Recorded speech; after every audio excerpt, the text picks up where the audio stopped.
everyone, I'm Sanchita Sharma and today I'm going to explain you NCERT questions of the chapter Going Places. So we are gonna start with NCERT questions. Think as you read. Question number 1 is, where was it most likely that the two girls would find work after school? So we are talking about the two girls that are Sophie and Jency, and they're gonna pass out from the school.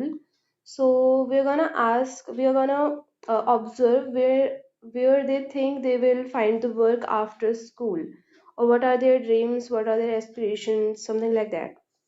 So the answer is Sophie and Jency would soon pass out of their school. Only a few months were left. Jency knew very well that both of them were earmarked for biscuit factory. Earmarked means to choose somebody to do something in the future.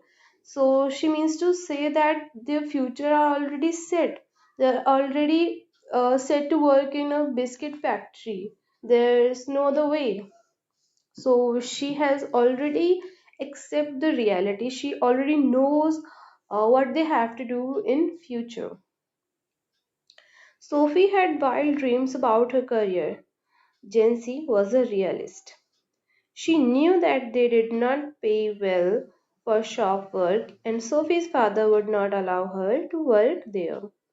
Realist means a person who accepts the fact of a situation and make judgment according to that. So Jency was a realist, so she accept the reality, she accept the facts about it, and she knew that Sophie's family's social background doesn't allow her to get a job where get a job such as boutique and fashion designer, and she also knows that her father won't allow her to do it.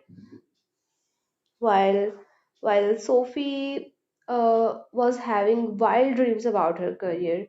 Wild dreams means dreams that doesn't have the facts in it. It means it's impossible. It doesn't have a point of reality in it.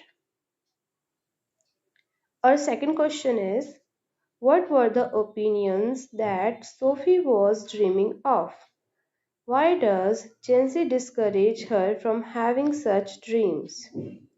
Answer is, so we wanted to open a boutique. Boutique is basically a small shop where they sell vegetable cloths and mostly expensive gifts. It would be the most amazing shop that the city had ever seen. So Sophie was describing the shop that she will open a boutique and it will be famous and something unique that the people of the city have never seen any kind of it. Alternatively, she would become an actress and have the boutique as a side business. She made it sound so easy, like doing like becoming an actress and having a side business as a like boutique is so easy. You could become both simultaneously. You could do both simultaneously, which is not possible. She also thought of being a fashion designer. So this is her dreams. She wants to be a fashion designer and actress, and she wants to open a boutique, a unique and amazing boutique. Jency had her feet firmly planted to the ground. She wanted Sophie to be sensible and drop all her utopian plans because all of them required much money and experience. Sensible means able to make judgment based on reason and experience. So Sophie wanted to open a boutique, which is not possible because of her socioeconomic background, and she doesn't even have any talent in it, not nor she have any experience in it. So Jency knew all of this, and she wanted Sophie to be sensible, to know the facts and make judgment according to them. To know that she can't do all of this and to plan her future according to that.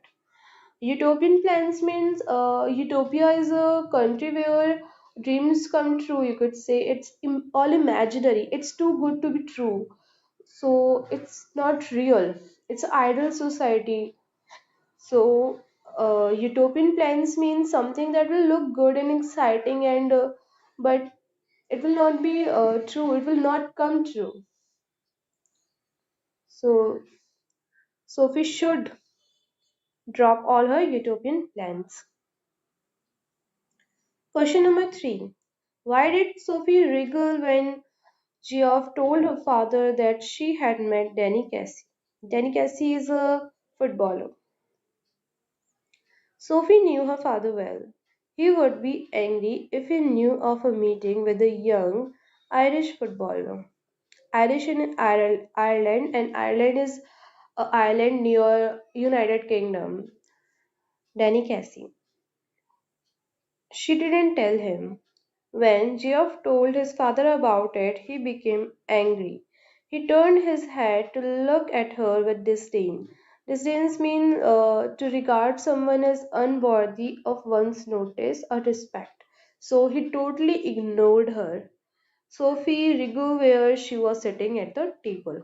Wriggle means twist and turn uh, movements with quick movements. So she was wriggling in her seat. She was moving because she was uncomfortable when her father gave her like disdain. When his father looked at her like that, so she was really uncomfortable, and she didn't know that her brother will tell her father. She didn't want to tell her father about Danny Casey because she knew that her father is a football fan, and she knew that her father will never believe her, so she didn't want to tell him that. Question number 4. Does Geoff believe what Sophie says about her meeting with Danny Casey? No, Geoff doesn't believe what Sophie says about her meeting with Danny Casey. First, he looks around in disbelief and says, "It can't be true." Disbelief means the feeling of not believing somebody or something. So he totally didn't believe her sister, and look around saying like it can't be true, like it is not possible. Again, he says, "I don't believe it." Sophie then narrates how Danny Casey came and stood beside her. So Sophie is trying to prove that her story is real. That's why she's describing how he came and stood beside her, how he talked to her, how they met. Then Geoff asked her. He still doesn't believe her, and that's why he asked her, "What does he look like?" So he doesn't seem to be convinced that Sophie met Danny Casey. Question number 5. Does her father believe her story? No, Sophie's father does not believe her story. When Geoff tells him that Sophie met Danny Casey, his father looked at Sophie with disdain. He ignores her totally. He thinks that it is yet another wild story. He begins to talk about Tom Finney, another great football player. So, Tom Finney is another football player of the same team, and his father, who is also a fan of football, totally ignores Sophie because he thought that Sophie is telling stories. She is dreaming about it, and she's just imagining things. So he's very experienced about these things. He has listened to her many wild stories. That's why he said yet that it is yet another wild story. That's why he didn't even give her a chance to prove something, to prove that she is speaking truth. Question number 6. Which country did Danny Casey play for? Danny Casey played for Ireland. Ireland is an island near United Kingdom.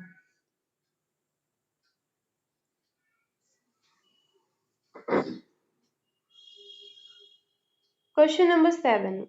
How does Sophie include her brother Geoff in her fantasy of her future? Geoff was always the first to share her secrets, so she told him about the meeting Danny Casey. She also told him about her plan to meet him next week. She suspected areas of his life about much she knew nothing. She longed to know them. She wished that someday he might take her with him. She saw herself riding there behind Geoff. So Geoff is her trustee. She knew that she could tell anything to Geoff and he will keep it a secret. She trusted him. That's why she told him about her meeting with Danny Casey. She is she finds Danny Casey amazing. She likes him, and that's why she dreams about him. She dreams about meeting him. So she wants to know everything about him. She knows that his life is mysterious to her. She knows that there are many things about him that she doesn't know, and she wants to know them. She wants him to take her with him, and she wants to go there with her brother. Why didn't Sophie want Jency to know about her story with Danny? Jency was very interesting in these things that did not concern her. She wanted to know other people's affairs. She would spread the news in the whole neighborhood. So, Sophie didn't want Jency to know about her story with Danny. It may be mutual rivalry and one upmanship on her part. Sophie was startled to learn that Geoff had told Jency about a story with Danny. So, according to Sophie, Jency was a person who is interested in others' affairs. She's a nosy person that wants to know about others, and then she will spread the story. She will spread the things about them to the whole neighborhood, and all the surrounding people will get to know about it. So she can't keep a secret, and that's why Sophie didn't want to tell Jency about her story with Danny. It may be mutual rivalry. It means that it may be mutual where both side feels the same thing. Where this what Sophie feels about Jency might also feel about Sophie the same thing. Both dislike each other. Or it could be one upmanship. It means just Sophie thinks about Jency that way. Jency might like Sophie or might feel something else.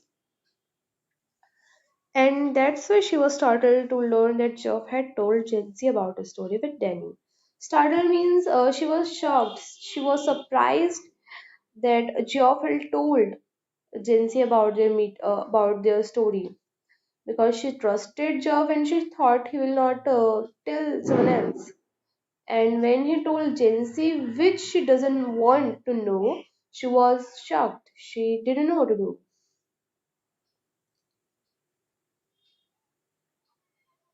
Question number 9. Did Sophie really meet Danny Casey? No, Sophie did not really meet Danny Casey.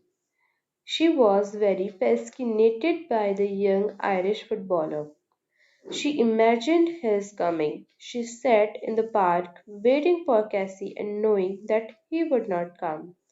She felt sad. Sadness was a hard burden to carry. She was always lost in a dreamy world where she imagined Cassie meeting her. So, the story that Sophie is telling everyone about meeting Danny Casey was not true. In reality, she didn't meet Danny Casey. It's obvious because he is such a famous football player who has a lot of fans, so he will not get a time to meet her. But she was very fascinated. by the young Irish footballer, and she wants him to come. She wants to meet him. That's why she dreams about him coming, and she hopes that he will come to her. And she waited in the park, but when she waited for a while and he didn't come, she realizes that he will never come. She realizes that all the story was not true. It was just a dream which will not become true. And that's why she was very sad. It was like waking up from a very good dream. The sadness was a hard burden to carry. She was always lost in a dreamy world where she imagined Cassie meeting her. Question number 10. Which was the only occasion when she got to see Danny Casey in person? Answer is the only occasion when Sophie got to see Danny Casey in person was when the family went to watch the United on Saturday. Sophie, her father, and little Derek went down near the goal. Geoff went with his mate higher up. United won 2-0. 2-0 means United team won by 2 goals and the opposite teams didn't get a single goal. Her idol Casey drove in the second goal. She saw Irish genius going around two big defenders on the edge of penalty area. He beat the hesitant goalkeeper from a dozen yards. Sophie glowed with pride. She was very happy. She was happy because her idol, her her favorite football player, got the final goal, and his team won. So he was very happy about it, and he got to see him live.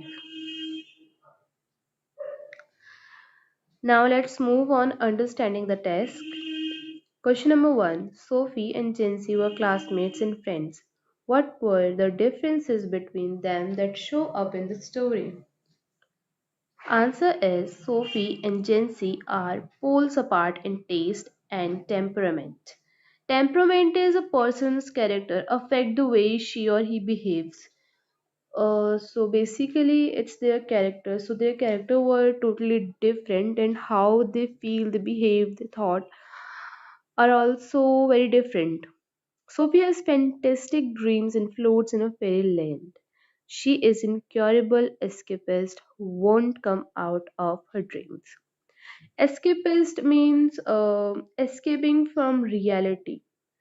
Not really reality, it's when they find reality really boring and not so exciting. They tend to get lost in their dreams, in imagination, where or stories where they find excitement. So she was always lost in her dreams where she imagined many kinds of things, many kinds of interesting and excited stories which were not true. Jency is down to earth, a realist. Sophie wants to do something sophisticated. Sophisticated means having a lot of experience of world and social situation, basically like fashion sense and cultural values, etc. So having knowledge about them. And Gen Z knows that these things require a lot of money which their family do not possess. Gen Z also knows that they were earmarked for the biscuit factory. She even advises Sophie to be sensible and practical. Sophie considers Gen Z nosy and does not want to confide in her. Nosy means too interested in other people's personal affairs. So she finds that Jency is too interested in her affairs. It's her business what she will do after she passes out of the school. If she wants to open a boutique, it's her business, not her. So Jency shouldn't advise her or shouldn't involve in her personal matter and does not want to confide in her. Confide means telling and trusting the other person with their secrets. So Sophie doesn't want to confide in Jency means She doesn't want to tell her secrets to Jency, which she really did. She doesn't want to tell about her meeting with Danny Casey to Jency. Question number two.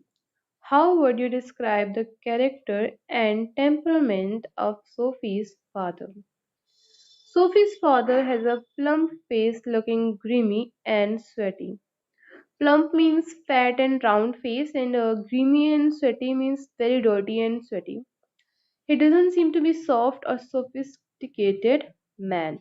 Sophie fears his aggressive manliness. Aggressive means to win you can use force and physical means, and it could be also that you are already ready to fight, mostly by force and physically. He is a realist and does not believe in his daughter's wild story. He loves watching football. He hopes young Cassie will be as good as Tom Finney. He wishes that the young footballer keeps away from all the distractions. He shouts instruction to Cassie at the playground. When Irish genius beats the hesitant goalkeeper, Sophie's father screams with joy and pride. He goes to pub to celebrate the victory. So we could conclude Sophie's father character and temperament from these lines that he's really a great football,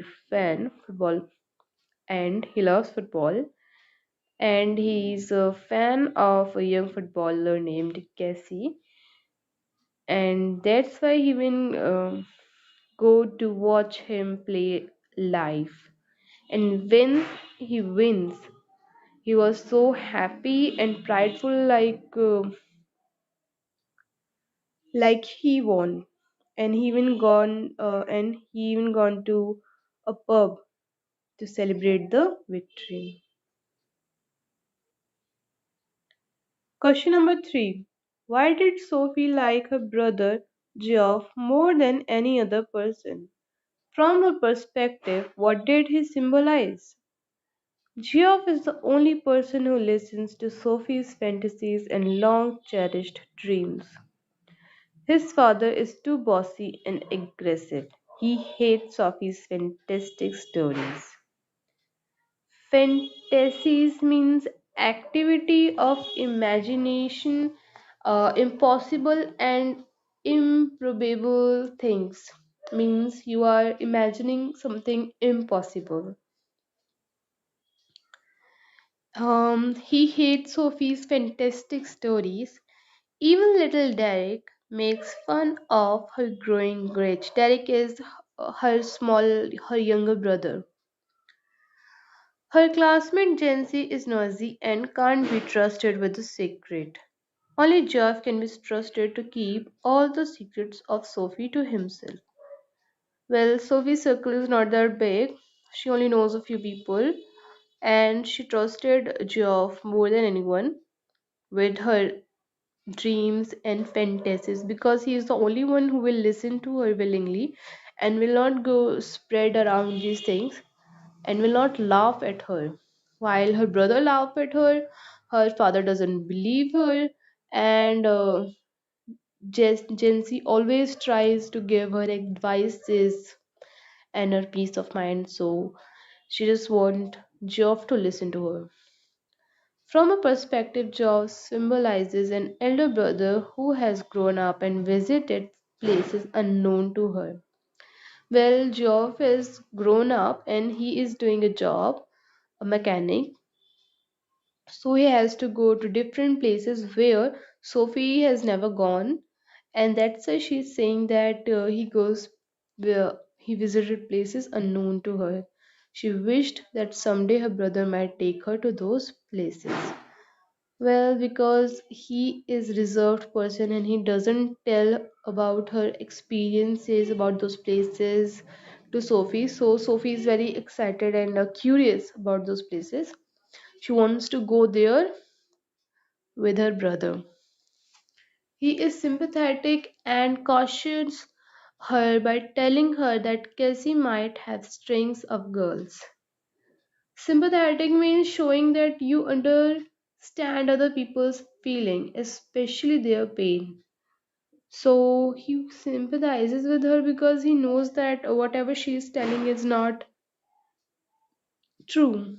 And she's only dreaming about it because she really likes and she really likes the football player. He also warns her because he knows that the football player is so famous and has so many fans that many girls will be chasing him, and Sophie is not the only one. So he warns her uh, that you shouldn't dream about him. He doesn't want to break heart of young dreamer. What social economic background did Sophie belong to?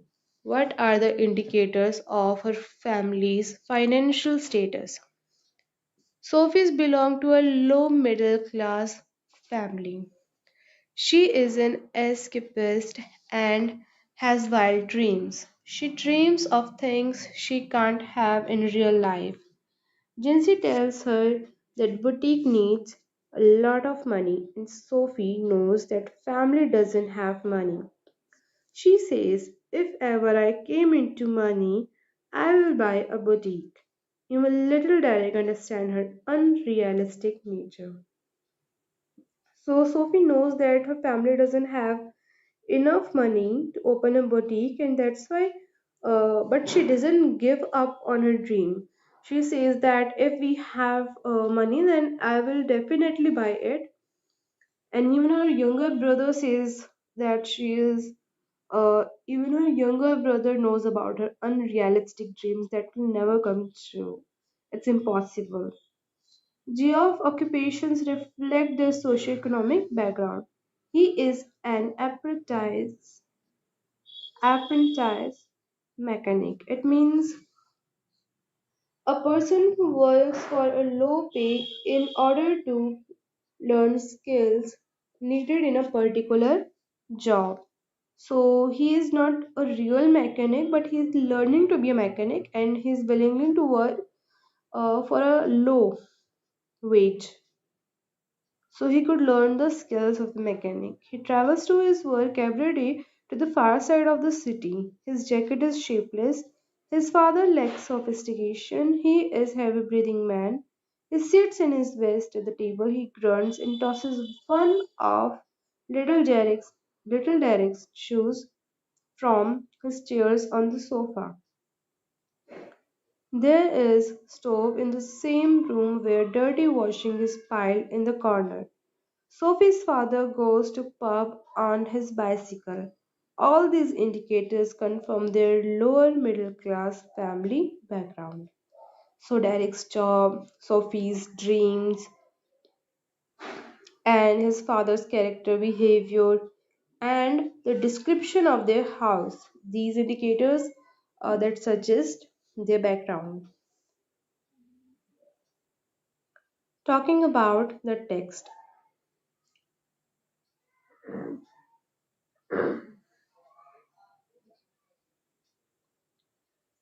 Sophie's dreams and disappointments are all in her mind. Sophie is a young schoolgirl belonging to a lower middle class family. She wants to rise from the situation in which she finds herself. She is an incurable dreamer and escapist. She dreams of opening a boutique. Her classmate Jency, who had her feet firmly planted on the ground, tells Sophie that opening a boutique requires a lot of money and experience, and she has neither of them. Sophie, who floats in the dreamy world of her own, dreams of becoming an actress and a fashion designer. She has dreams of a hero also. She develops fascination for Danicacy, the wonder boy of football. She sees him in action only once when he scores the second goal for United. She imagines him coming to her and tell her brother about the meeting. She goes on waiting for him on next date. But he does not turn up. She becomes sad and carries the burden of sadness all the time. Thus, her dreams and disappointments are creation of her mind.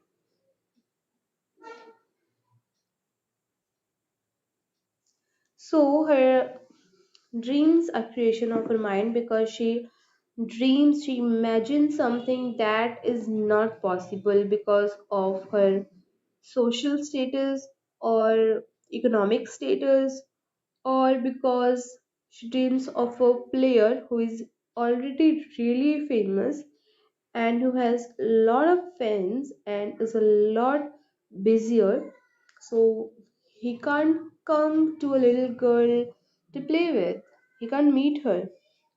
So she dreams about those things that will not be possible, that is far away from reality, but she still hopes that they come true. She she thinks that they are reality. She's confused between the line between the reality and the dream, the imagination, and she waited in the park for quite some time. And when she realizes that the player is not coming, she realizes that her dreams were not true, her sweet dreams were not true, and the story she told her brother was not true. She became really sad. So her sadness is the result of her dreams becoming not true. But it was inevitable because her dreams were really impossible. So sadness was also inevitable. So it's her fault. It's all in her mind. Her dreams are in her mind, and the disappointment causes by the failure of her dreams is also in her mind.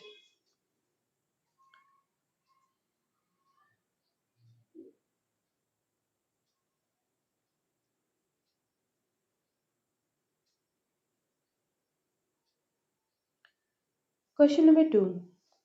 It is natural for the teenagers to have unrealistic dreams. What would you say are the benefits and disadvantage of such fantasizing?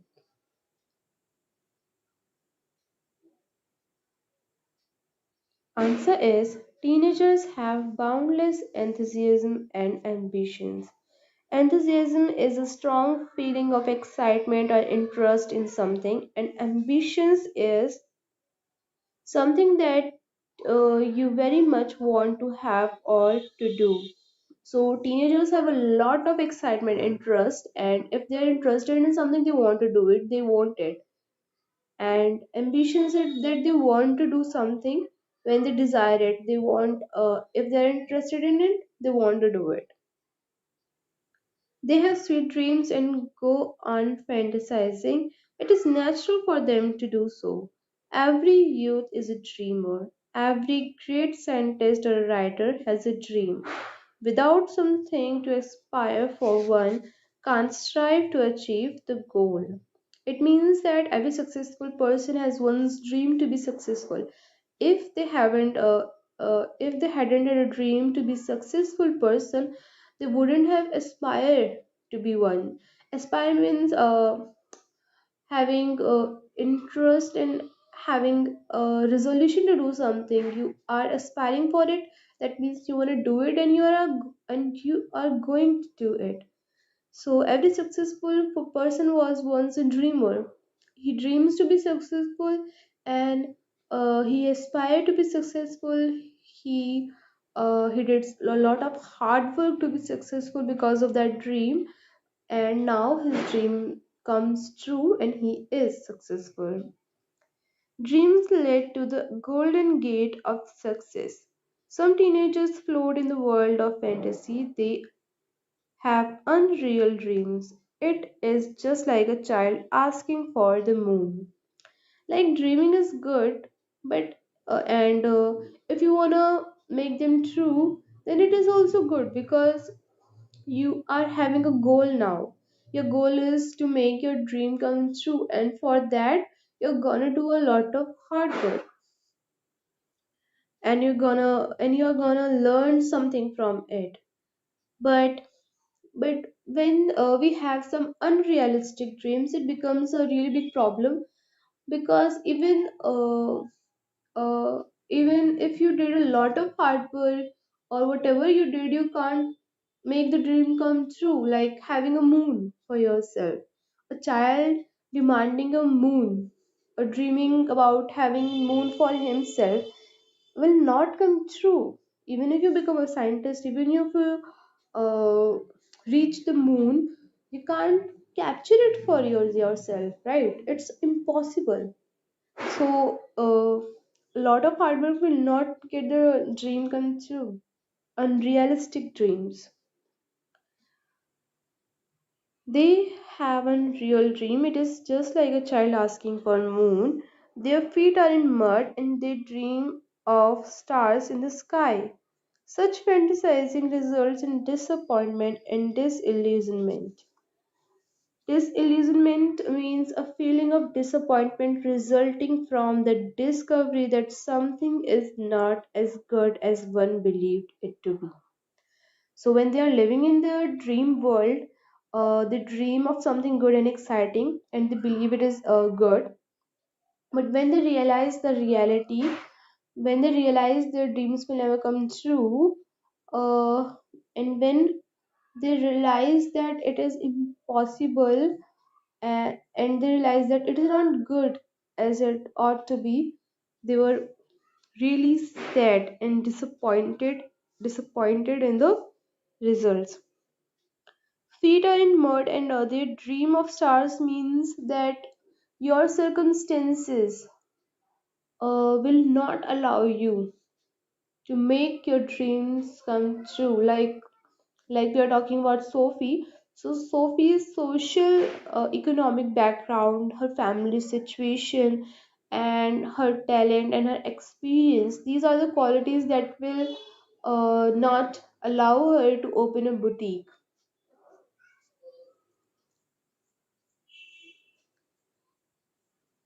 A dreamer who fails to realize his dream is labeled a failure. Those who realize their dreams become heroes and achievers in this sphere.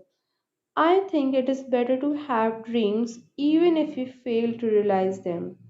Who would have dream if the teenagers don't? Will these grey-headed, grey-bearded persons have dreams? Let the teenagers indulge in their natural activity and dream of a golden future. They will strive to translate them into reality. Well, it's better to dream and strive to make them in reality. It means at least you are trying, at least you are having a goal and you're striving for it, you are aspiring for it. It's better to do nothing. It's better to just accept the fate and to just do nothing even if you fail, because failure is not a bad thing. It means that you are at least trying. Even if you are making mistakes, at least you have a goal with you.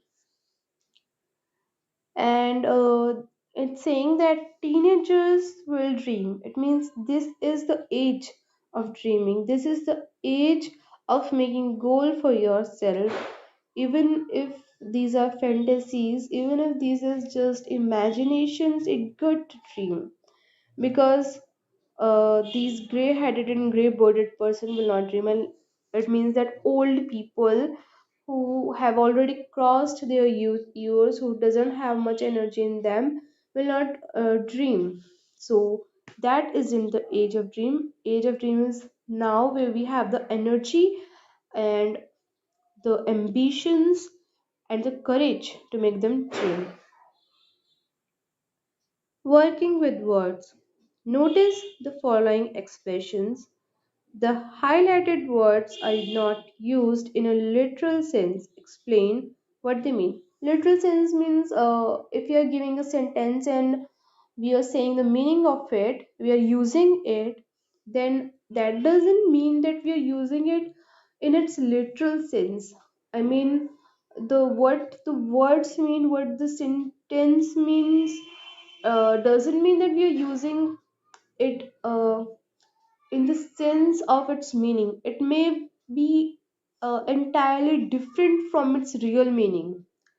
Like, for example, words had to prized out him like stones off a ground.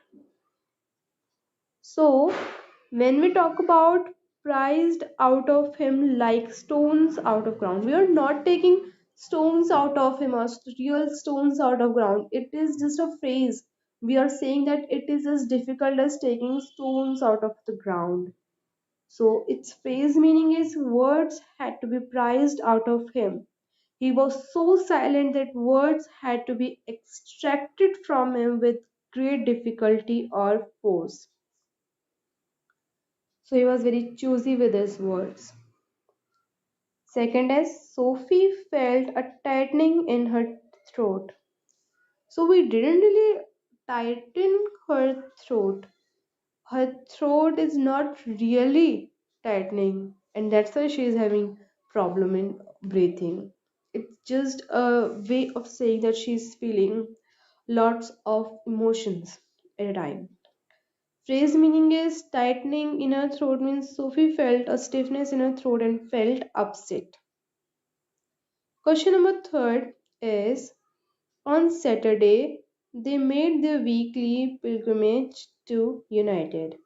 It means a long journey. We travel for a long journey, and it's for basically for a religious place. So they made their weekly pilgrimage. They went to see the football match every week as if they're visiting a holy place. So, like we visit every week or once a while to a holy place, to a religious place to pray to gods, they're visiting the football match like they're visiting a religious place. They might forget to visit a religious place, but they will never forget to visit that football ground. Now, the last one is she saw him ghost past the lumbering defenders. Lumbering means moving in a way, in a slow and heavy and awkward way.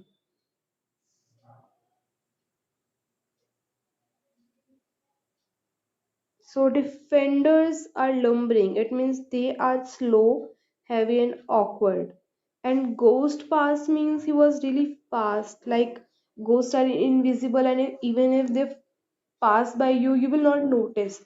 So the football player was so fast, and he dodges the defenders, the lumbering defenders, and the slow defenders in such a way that they feel like they feel like he was a ghost who is passing by them. They could not stop him. They could not even touch him.